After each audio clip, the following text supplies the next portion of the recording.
1950ರ ದಶಕದ ಇರಾನ್. ಪಹ್ಲವಿ ಸಾಮ್ರಾಜ್ಯದ ರಾಜ ಶಾ ಮೊಹಮ್ಮದ್ ರೆಜಾ ತನ್ನ ದೇಶವನ್ನ ಆಧುನಿಕ ಯುರೋಪಿನ ರಾಷ್ಟ್ರಗಳ ಸಾಲಿಗೆ ಸೇರಿಸೋ ಕನಸು ಕಾಣ್ತಾ ಇದ್ದ. ಪಾಶ್ಚಾತ್ಯ ಶಿಕ್ಷಣ, ತಂತ್ರಜ್ಞಾನ, ಮಹಿಳೆಯರ ಶಿಕ್ಷಣ, ಕಲೆ ಎಲ್ಲದರಲ್ಲೂ ಹೊಸ ಬೆಳಕು ತರೋ ಹುಮ್ಮಸ್ಸನ್ನ ಮನಸ್ಸಲ್ಲಿ ತುಂಬಿಕೊಂಡಿದ್ದ.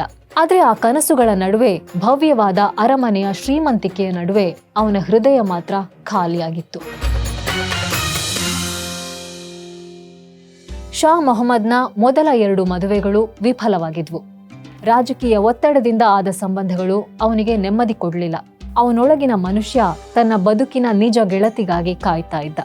ಅಧಿಕಾರ, ಆಭರಣ, ಸೇನಾ ಪಡೆಗಳ ನಡುವೆ ಅವನು ಹುಡುಕ್ತಾ ಇದ್ದಿದ್ದು ಒಂದು ಸರಳ ಸಾಂಗತ್ಯ. 1959ರ ಒಂದು ತಣ್ಣನೆಯ ಸಂಜೆ, ತೆಹರಾನ್ನಲ್ಲಿ ವಿದ್ಯಾರ್ಥಿ ಸಮಾವೇಶ. ಇರಾನ್ನ ವಾಸ್ತುಶಿಲ್ಪ ವಿದ್ಯಾರ್ಥಿಗಳು ತಮ್ಮ ಕಲೆಯ ಪ್ರದರ್ಶನ ಇಟ್ಟಿದ್ರು. ಅಲ್ಲಿ ಶಾ ಒಬ್ಬ ಯುವತಿಯನ್ನ ಕಾಣ್ತಾನೆ. ಅವಳು ಫರಾ ದಿಬಾ.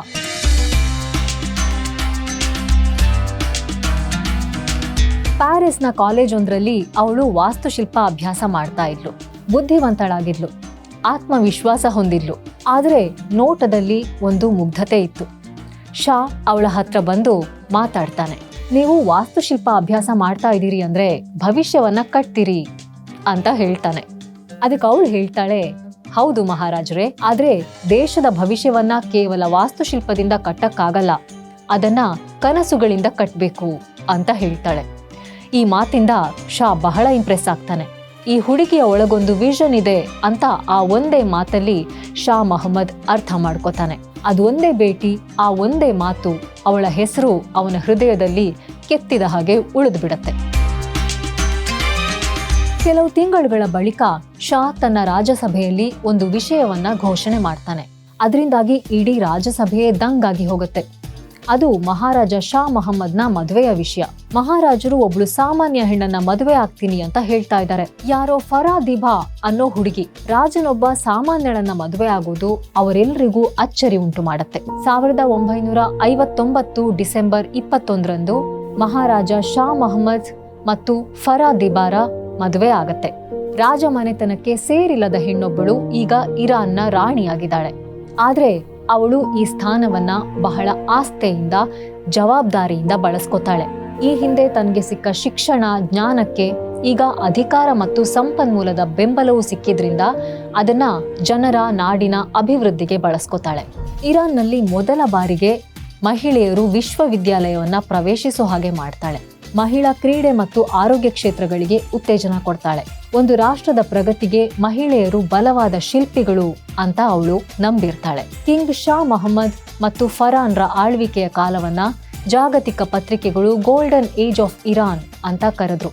ರಾಜಭವನದ ಚಿತ್ರಗಳು, ಉತ್ಸವಗಳು, ಕಲಾ ಪ್ರದರ್ಶನಗಳು, ಹೀಗೆ ಇರಾನ್ ಸುತ್ತಲಿನ ದೇಶಗಳು ತಿರುಗಿ ನೋಡೋ ಹಾಗೆ ಮಾರ್ಪಾಡಾಗತ್ತೆ. ಎಲ್ಲ ಚೆನ್ನಾಗಿದ್ದಾಗಲೇ ಕಾಲ ಕ್ರೂರವಾಗದು ಅನ್ಸುತ್ತೆ. 1970ರ ದಶಕದ ಮಧ್ಯಭಾಗದಲ್ಲಿ ಜನರಲ್ಲಿ ಅಸಮಾಧಾನ ಉಂಟಾಗುತ್ತೆ. ಆಧುನೀಕರಣದ ಜೊತೆಗೆ ಬಂದ ಪಾಶ್ಚಾತ್ಯ ಪ್ರಭಾವ, ಧಾರ್ಮಿಕ ಸಂಪ್ರದಾಯಗಳ ಬದಲಾವಣೆ, ಆರ್ಥಿಕ ಅಸಮಾನತೆ ಇದೆಲ್ಲ ಸೇರಿ ದೇಶದ ಒಳಗೆ ಕ್ರಾಂತಿಯ ವಾತಾವರಣ ಸೃಷ್ಟಿಯಾಗುತ್ತೆ.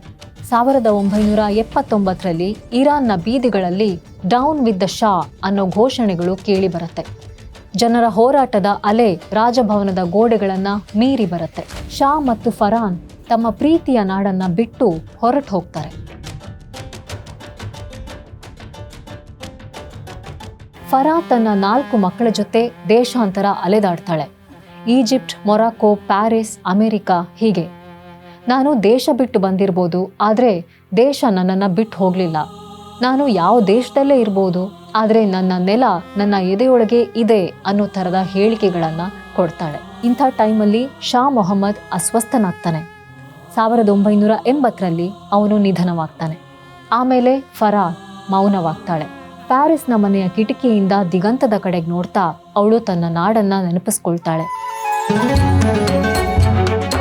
ನಾವು ಕಟ್ಟಿದ ಇರಾನ್ ಬೀದಿಗಳಲ್ಲಿ ಈಗ ನಗು ತುಂಬಿದೆ. ಹೆಣ್ಣು ಮಕ್ಕಳು ಶಾಲೆ ಮೆಟ್ಟಿಲುಗಳನ್ನ ಹತ್ತಿದ್ದಾರೆ. ಇದ್ಯಾವುದು ಮರೆಯುವಂಥದ್ದಲ್ಲ ಅಂತ ಅಂದ್ಕೋತಾಳೆ. The last empress of Iran ಅಂತಲೇ ಅವಳನ್ನ ಇತಿಹಾಸ ನೆನಪಿಸ್ಕೊಳ್ಳುತ್ತೆ. ಶಾ ಮೊಹಮ್ಮದ್ ಫರಾ ಅವರ ಸಂಬಂಧ ಪ್ರೇಮ ಅನ್ನೋದು ರಾಜಮನೆತನಕ್ಕಿಂತ ದೊಡ್ಡದು, ಕಾಲದ ಕ್ರೂರತೆಯನ್ನು ಸಹಿಸಿಕೊಳ್ಳಬಲ್ಲದು ಅನ್ನೋದನ್ನ ಹೇಳುತ್ತೆ. 1959ರಲ್ಲಿ ಶಾ ಮೊಹಮ್ಮದ್ ಒಬ್ಬ ವಿದ್ಯಾರ್ಥಿನಿಯ ಕಣ್ಣಲ್ಲಿ ಕಂಡಿದ್ದ ಬೆಳಕು ಇಂದಿಗೂ ಕೂಡ ಇರಾನ್ ಇತಿಹಾಸದಲ್ಲಿ ಪ್ರಜ್ವಲಿಸ್ತಾ ಇದೆ. ಫರಾದಿಬಾ ರಾಜಮನೆತನದ ಕಿರೀಟವನ್ನು ತೊಟ್ಲು, ಕಷ್ಟದ ಮೂಟೆಯನ್ನು ಹೊತ್ಲು.